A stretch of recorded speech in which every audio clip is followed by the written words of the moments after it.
Hi అందరికీ ఈరోజు video సింపుల్గా టొమాటో రైస్ ఎలా చేసుకోవాలో చూసేద్దాం. ఫస్ట్ స్టవ్ ఆన్ చేసుకొని కుక్కర్ పెట్టుకోండి. అందులో 4-5 టేబుల్ స్పూన్స్ ఆయిల్ కానీ నెయ్యి కానీ యాడ్ చేసుకోండి. ఆయిల్ హీట్ అయిన తర్వాత అందులో 1 టేబుల్ స్పూన్ అల్లం వెల్లుల్లిపాయ పేస్ట్ వేసుకోవాలి. 3 మీడియం సైజ్ ఆనియన్స్ని సన్నగా చాప్ చేసి వేసుకోండి. 4 గ్రీన్ చిల్లీస్ని మధ్యలో కట్ చేసి వేసుకోండి. ఈ ఆనియన్స్ అయితే మీడియం ఫ్లేమ్లో గోల్డెన్ కలర్ వచ్చేదాకా ఫ్రై చేసుకోవాలి. ఇలా ఫ్రై చేసుకున్న ఆనియన్స్లోనే మనం కట్ చేసుకున్న టొమాటోస్ కూడా వేసుకోవాలి. ఎన్ని టొమాటోస్ తీసుకోవాలంటే 10 టొమాటోస్ తీసుకోవాలి. అది కూడా చిన్న సైజ్ టొమాటోస్ని సన్నగా చాప్ చేసి వేసుకోండి.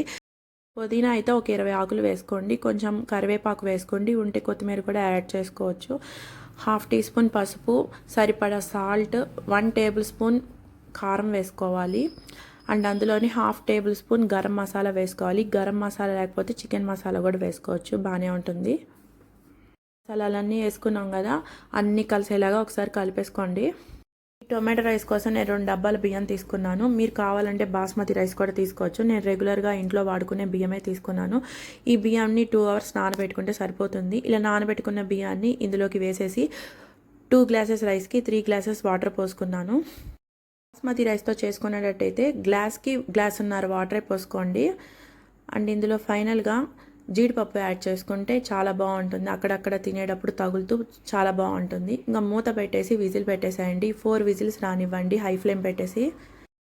ప్రెషర్ పోయినాక మూత తీసేసి చూడండి రైస్ ఎంత చక్కగా కుక్ అయ్యి ఉండిద్దో. మనం డైలీ ఇంట్లో చేసుకునే రైస్తోనే మనం చేసుకుంది, అయినా కానీ చాలా బాగా కుక్ అయింది రైస్. పొడి పొడిలాడుతూ చాలా బాగా వచ్చింది. ఇంకా ఆరితే ఇంకా పొడి పొడిలాడుతూ ఇంకా సూపర్గా ఉంటుంది. వేడి మీద కొంచెం అలాగా మెత్తగా అనిపిస్తుంది అంతే.